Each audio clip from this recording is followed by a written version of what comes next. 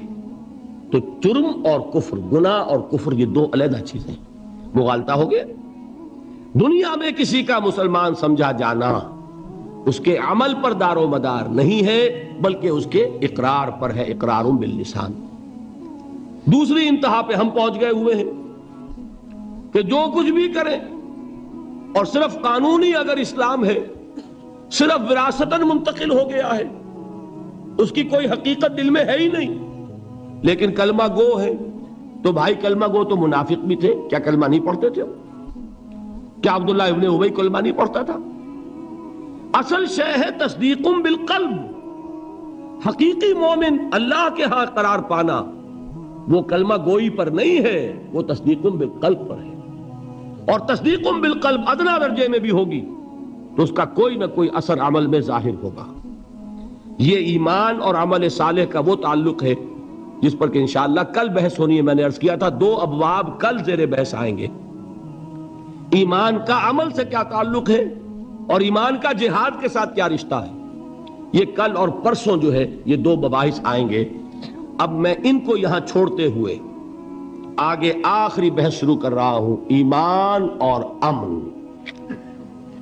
ایمان کا اصل حاصل دیکھیے، جہاں سے ہم چلے تھے وہاں پہنچ گئے ہیں۔ ایمان کا مادہ کیا ہے؟ امن۔ لفظ کہاں سے بنا؟ امن سے۔ امن کسے کہتے ہیں؟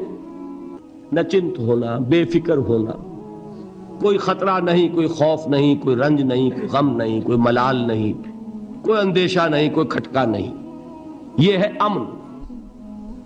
ایمان کا اصل حاصل جو انسان کو حاصل ہوتا ہے، اگر ایمان حقیقی موجود ہو، وہ امن ہے، وہ سکون ہے، وہ اطمینان ہے، وہ اندرونی سکون، اندرونی امن، قلبی اطمینان۔ الا بذکر اللہ تطمئن القلوب، یہ ایمان کا اصل حاصل۔ میں اس کو ذرا ایک تو میں ان آیات کے حوالے سے سامنے رکھنا چاہتا ہوں۔ سورہ انعام کی آیت میں نے آپ کو سنائی تھی۔ سورہ انعام میں ایک مومن اور ایک مشرک، دو گروہوں کو سامنے رکھا گیا، پھر سوال کیا گیا ای الفریقین احق بالامن ان کنتم تعلمون۔ اے ہوش مندو، اے عقل والو، ذرا سوچو امن کا مستحق کون ہے ان دونوں گروہوں میں سے؟ ایک اللہ کا ماننے والا، توحید کا ماننے والا، آخرت کا ماننے والا، رسالت کا ماننے والا، ایک مشرک ہے، منکر ہے، کافر ہے، ملحد ہے۔ امن کسے حاصل ہوگا؟ سوال کیا گیا اور اب جواب خود دیا گیا۔ الذین آمنوا ولم یلبسوا ایمانہم بظلم اولئک لہم الامن وہم مہتدون۔ وہ لوگ جو ایمان لائیں اور اپنے اس ایمان میں شرک کی آمیزش نہ کریں۔ اب اس پر ایک مکمل تقریر میری ہونی ہے، وہ جو 17 تاریخ کی آپ کو بتائی گئی۔ شرک کسے کہتے ہیں؟ شرک کی اقسام کیا ہے؟ شرک کی قسمیں کیا ہیں؟ اس کا بھی بڑا محدود تصور ہے ہمارے ذہنوں میں۔ بہرحال اس پورے تصور کو اس وقت اپنے ذہن میں فرض کر کے جو شخص شرک سے بچ جائے اور ایمان رکھتا ہو، وہ ہے امن کا حقدار، وَهُمُ الْمُهْتَدُونَ، اور وہ ہے ہدایت یافتہ، ہدایت پانے والے۔ ایمان اور امن کا یہ رشتہ ہے۔ ایک اور حوالے سے اس کو ذہن میں بٹھا لیجئے، جب آپ نئے مہینے کا چاند دیکھتے ہیں، ہلال دیکھتے ہیں، تو کیا دعا مانگتے ہیں؟ اگر اللہ نے توفیق دی ہے، اگر آپ نے یاد کی ہے دعائے مسنونہ، کیا الفاظ ہیں؟ اللہم اہلہ علینا بالامن والایمان والسلامت والاسلام۔ اے اللہ، یہ مہینہ جو اس چاند کے ساتھ چڑھ رہا ہے، شروع ہو رہا ہے، طلوع ہو رہا ہے، اے اللہ اس مہینے کو ہمارے لیے امن اور ایمان اور سلامتی اور اسلام کا ذریعہ بنا۔ معلوم ہوا امن کا تعلق ایمان سے اور سلامتی کا تعلق اسلام سے۔ اب قرآن کی ایک آیت اور حضور کی یہ دعائے مسنونہ اس ایمان اور امن کے تعلق کو جس طرح واضح کر رہی ہے، اس کو سامنے رکھ کر بات سمجھیے عقلاً۔ اس کو قرآن مجید میں سورہ حامیم السجدہ میں بیان کیا گیا۔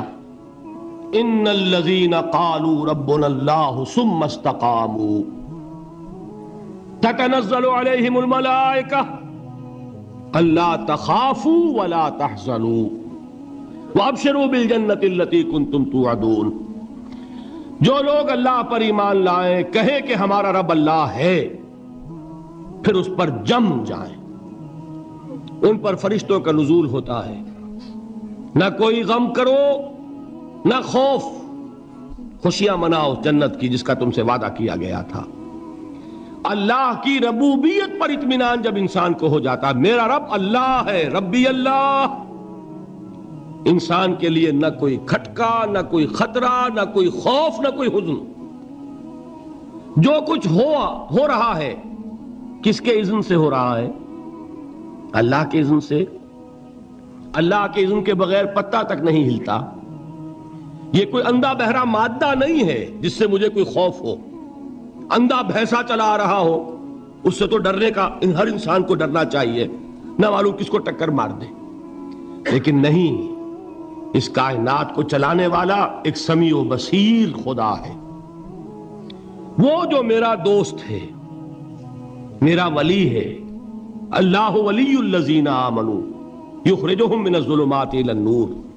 اللہ اہل ایمان کا ولی ہے، ساتھی ہے، پشت پناہ ہے، مددگار ہے، حمایتی ہے۔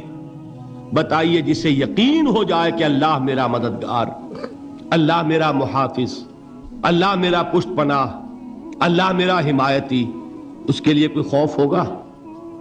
اس سے کوئی ڈر ہوگا؟ میں مثال دیا کرتا ہوں ایک بہت سادہ، پنجاب کے دیہات کی۔ تو بڑا چودھری ہے اور کوئی غریب کسان ہے۔ اس غریب کسان کے جانوروں کو ہر وقت اندیشہ ہوگا چوری کا، کوئی میری بھینس کھول کر نہ لے جائے، کوئی میرا بیل کھول کر نہ لے جائے۔ لیکن جس کے بارے میں یہ سب کو معلوم ہو کہ وہ جو بڑا چودھری ہے وہ اس کا دوست ہے، اس کی بچیا کو کوئی خوف ہوگا؟ اس کی بھینس پر کوئی ہاتھ ڈالے گا؟ اسے کوئی اندیشہ ہوگا؟ نہیں۔ کیوں؟ کہ وہ بڑا چودھری، بڑا اس کا یہاں کا سردار، جاگیردار، سب کو معلوم ہے وہ میرا دوست ہے، کوئی میرے خلاف اقدام نہیں کر سکتا۔ اس دنیا میں یہ چھوٹی سی بات اگر آپ کے دلی اطمینان اور سکون کا باعث بن سکتی ہے تو ذرا تصور کیجئے۔ میں لفظ تصور استعمال کروں گا صرف اس لیے کہ اس کا ہم جس کو کہتے ہیں ادراک اور شعور کر نہیں سکتے، اگر کے ساتھ کر سکتے۔ اگر یقین ہو کہ اللہ میرا مددگار اور یقین ہو کہ اللہ ہر آن میرے ساتھ ہے، پھر کوئی خوف؟ کس کا خوف؟ کوئی شے اللہ سے بالا تر ہے؟ کوئی قوت اس سے زیادہ طاقتور ہے؟ کوئی اس کے ارادے کو بدلنے والا ہے؟ کوئی اس کی مشیت کے آڑے آنے والا ہے؟ یہی بات ہے جو حضور نے فرمائی۔ یہ ایمان کا حاصل ہے لب لباب کہ دیکھو اچھی طرح اس بات کو ذہن نشین کر لو، اگر تمام انسان مل کر تمہیں کوئی نقصان پہنچانا چاہے نہیں پہنچا سکتے مگر جو کچھ اللہ نے لکھ دیا ہو، اور تمام انسان مل کر تمہیں کوئی نفع پہنچانا چاہے نہیں پہنچا سکتے مگر وہ شے جو اللہ نے طے کر دی۔ آپ پھر میں کہوں گا ذرا طاری کیجئے، اسے فرض کیجئے، اسے سوچئے۔ اگر اس حدیث پر ہمارا دل ٹھکا ہوا ہو تو کسی سے ڈر ہوگا؟ یہ مجھے نقصان نہ پہنچا دے، یہ میری رپورٹ خراب نہ کر دے، یہ میری انکریمنٹ نہ رکوا دے، یہ میرا یہ نہ بگاڑ دے، یہ میرے یہ نقصان نہ پہنچا دے۔ اس کا ڈر، اس کا ڈر، اس کا خوف، اس کی خوشامد، اس کے لیے جا کر طرح طرح سے اپنی عزت نفس کو ذلیل کروانا اس کے سامنے، یہ سب کچھ کیوں کرتا ہے انسان؟ جب سمجھتا ہے کہ اس کے ہاتھ میں میرا کوئی نفع ہے، اس کے ہاتھ میں میرے لیے کوئی ضرر ہے، یہ مجھے کوئی گزن پہنچا سکتا ہے، یہ مجھے کوئی نقصان پہنچا سکتا ہے، یہ میرا کوئی کام بنا سکتا ہے، یہ میری کوئی ضرورت پوری کر سکتا ہے، اسی کا نام شرک ہے۔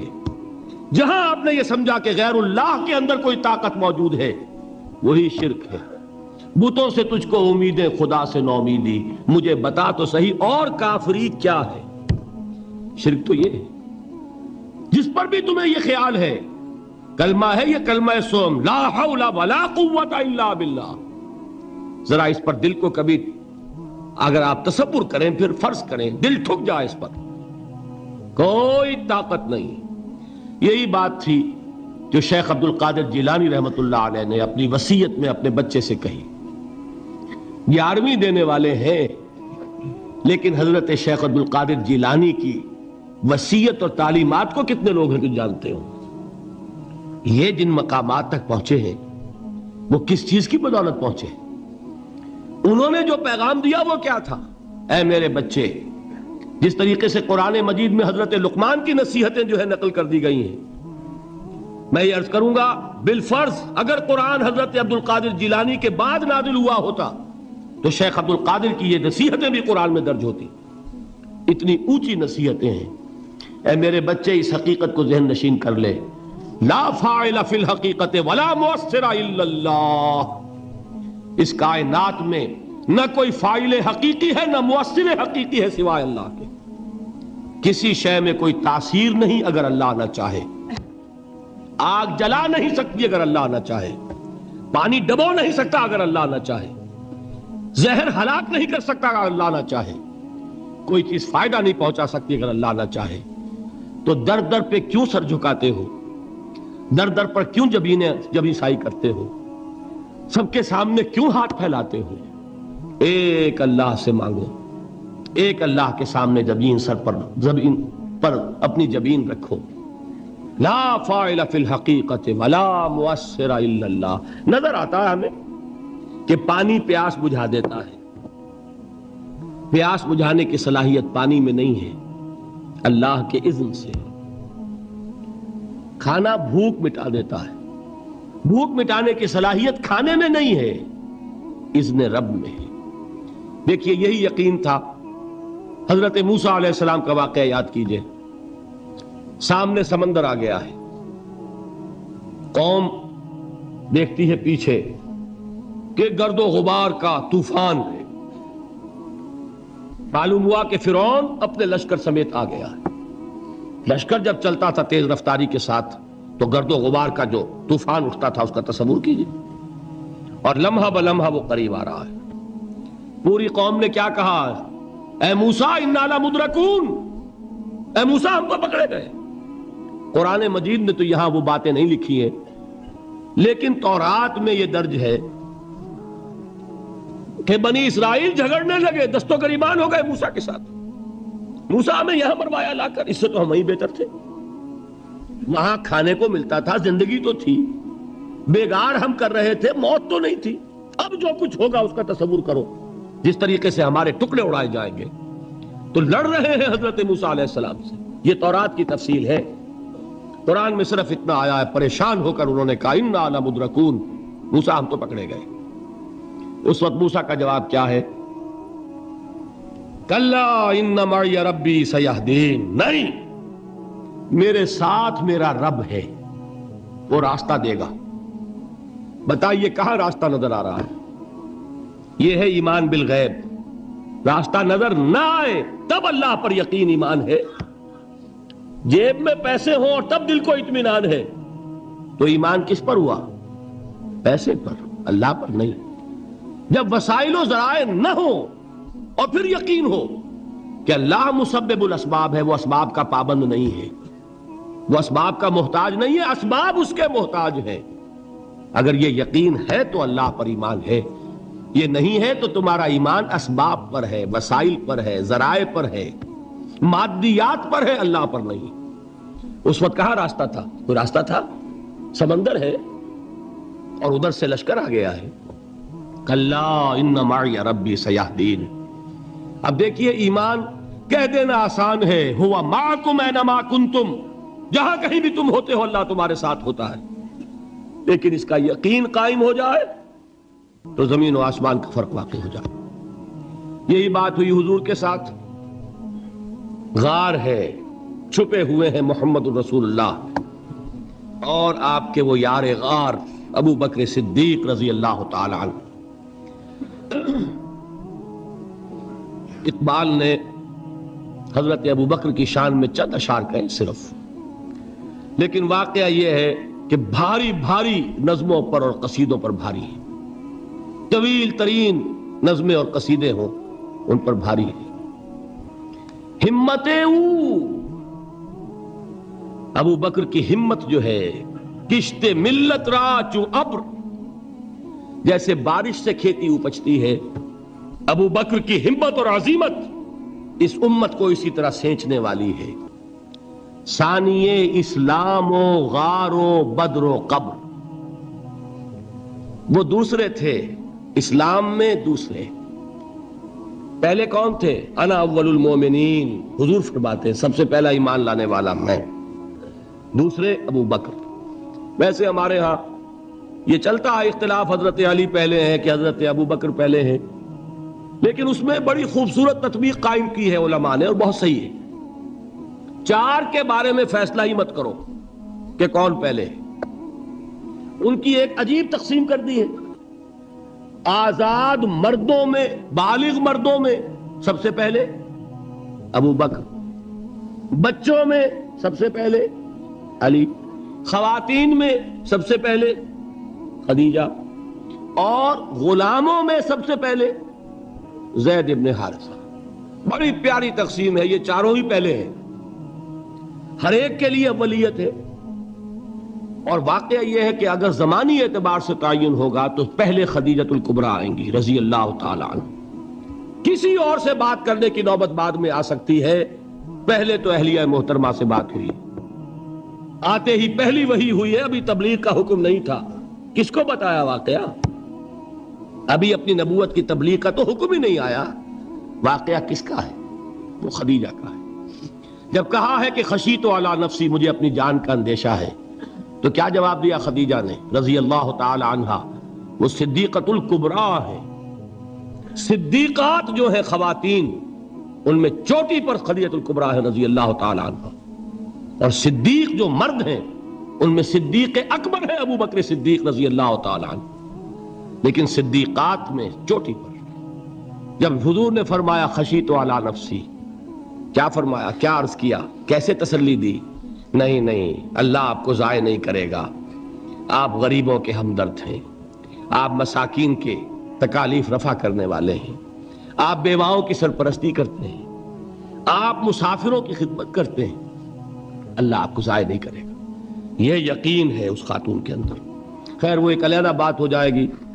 میرے دل پر حضرت خدیجہ رضی اللہ تعالیٰ عنہ کی شخصیت کا بڑا گہرا نقش ہے، جو وہ کوئی اور ہی وقت اور موقع ہوا تو بیان ہوگا.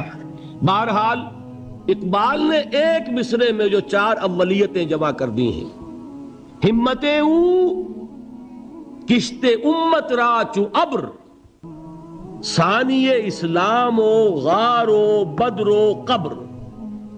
اسلام میں حضور کے بعد پہلے کون؟ ابو بکر.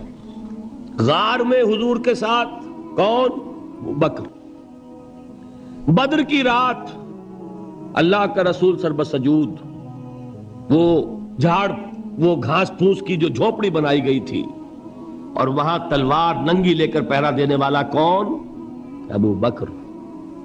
اور اس حجرہ عائشہ میں محمد کے بعد سب سے پہلے دفن ہونے والا کون؟ ابو بکر رضی اللہ تعالی عنہ وصلی اللہ علیہ وسلم. وہ جو معاملہ میں سنا رہا تھا غار ثور کا، حضرت ابو بکر بھی حضور کے خیال سے لرز گئے ہیں. آپ کو یاد ہوگا کہ جا کر پہلے تمام جتنے سوراخ تھے انہیں بند کیا ہے. ایک سوراخ رہ گیا تھا جس کو بند کرنے کے لیے کوئی کپڑا نہیں تھا، وہاں اپنی ایڑی رکھی ہے. تب کہا ہے حضور سے تشریف لائیے، اور اپنے زانو پر حضور کو لٹایا ہے، اور وہاں کسی موذی جانور نے کاٹا ہے.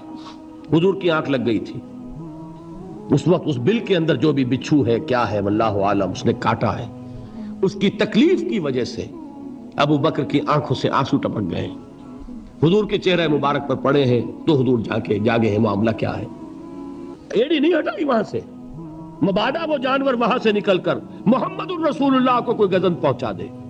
ابو بکر کی ایڑی ہے، جس طرح چاہے کھا لے، ختم کر دے، جان نکل جائے تب کوئی آنچ آئے محمد پر تو آئے، لیکن جیتے جی نہیں. وہ ہے ابو بکر. حضور کے خیال سے اس وقت حضور نے پھر اپنا لعاب دہن لگایا ہے، اور اس سے پھر آپ کی تکلیف ختم ہوئی. جیسے خیبر میں حضرت علی کی آنکھ دکھ رہی تھی، اس کو جو شفا حاصل ہوئی ہے وہ بھی حضور کے لعاب دہن سے ہوئی. تو بہرحال اس وقت انہوں نے کہا ہے کہ اے نبی یا رسول اللہ، اگر اس وقت ان میں سے کسی نے غیر ارادی طور پر بھی اپنے قدموں کی طرف جھانک لیا تو پکڑے جائیں گے. کیا جواب تھا اللہ کے رسول کا؟ لا تحزن ان اللہ معنا. اللہ ہمارے ساتھ ہے، کیوں گھبراتے ہو ابو بکر؟ یہ ہے ایمان باللہ. میرا مالک اللہ، میرا رازق اللہ، میرا محافظ اللہ، میرا مددگار اللہ، میرا پشت پناہ اللہ، میرا دوست اللہ. یہ دوستی ہے اللہ کی جو لب لباب ہے، حاصل ہے ایمان کا. اسی کا نام ولایت ہے. اولیاء اللہ کے سروں پر سینگ نہیں ہوتے. جس کے دل میں ایمان راسخ ہو چکا ہو وہی اللہ کا ولی ہے. جسے اللہ پر یقین ہو چکا ہے وہی اللہ کا ولی ہے. جسے یقین ہے اللہ میرے ساتھ ہے، میرا مددگار، میرا پشت پناہ، میرا ساتھی، میرا دوست، میرا محبوب، میرا محب. اللہ اہل ایمان سے محبت کرتا ہے. واللہ یحب الصادقین. ان اللہ یحب الذین یقاتلون فی سبیلہ صفا کانہم بنیان مرصوص. اللہ محبت کرنے والا، اہل ایمان محبوب، اور اہل ایمان محبت کرنے والے اللہ محبوب. والذین آمنوا اشد حبا للہ. آپ تصور کیجئے جسے یہ رشتہ ایمان یا رشتہ ولایت حاصل ہو جائے، الا ان اولیاء اللہ لا خوف علیہم ولا هم یحزنون، آگاہ ہو جاؤ اللہ کے دوستوں کے لیے نہ کوئی خوف ہے نہ کوئی حزن ہے. اور میں بیان کر چکا تھا خوف اور حزن کے خاتمے ہی کا نام امن ہے. زوال خوف، زوال حزن. یہ خوف اور حزن کیوں آتے ہیں بار بار؟ اللہ تخافوا ولا تحزنوا، دونوں آ گئے. الا ان اولیاء اللہ لا خوف علیہم ولا هم یحزنون، پھر وہی دو. وہ کیوں ہے؟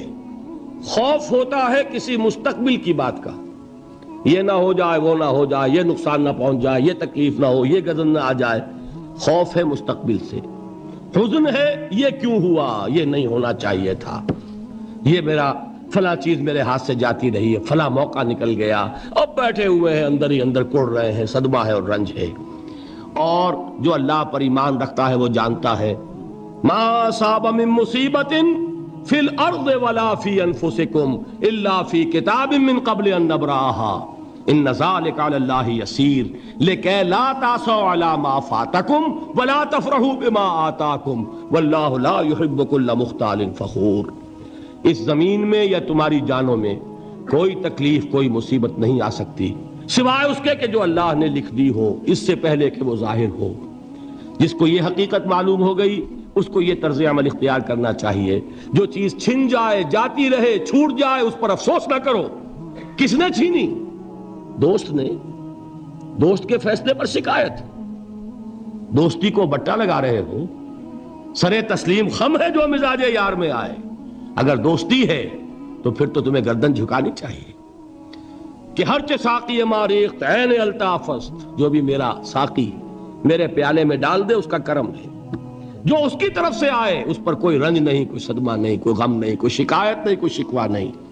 اور جو ہوگا وہ اس کے اذن کے بغیر نہیں ہوگا، اور اس کا اذن ہوگا تو یقیناً میرے لیے خیر ہی خیر ہے، چاہے وہ ناگوار شے ہو، بظاہر مجھے اچھی نہ لگ رہی ہو، میری شارٹ سائٹڈنس میں مجھے وہ نظر آ رہی ہے کہ میرے لیے بری ہے. لیکن قرآن نے کہا ہے عسیٰ ان تکرہوا شیئا وہو خیر لکم وعسیٰ ان تحبوا شیئا وہو شر لکم واللہ یعلم وانتم لا تعلمون. ہو سکتا ہے تم کسی چیز کو ناپسند کرو درحال کہ اسی میں تمہارا خیر ہو، اور ہو سکتا ہے تم کسی چیز کو پسند کرو درحال کہ اس میں تمہارا شر ہو. اللہ جانتا ہے، تم نہیں جانتے. جب مجھے یہ بات معلوم ہو گئی میں نے اپنا معاملہ اللہ کے حوالے کیا. سپردم بے تو مایا خیشرا دانی حساب کم و بیشرا. اے رب جو تو چاہتا ہے وہ ہو، تیرے علم میں جو شے میرے لیے خیر ہے وہ ہو جائے.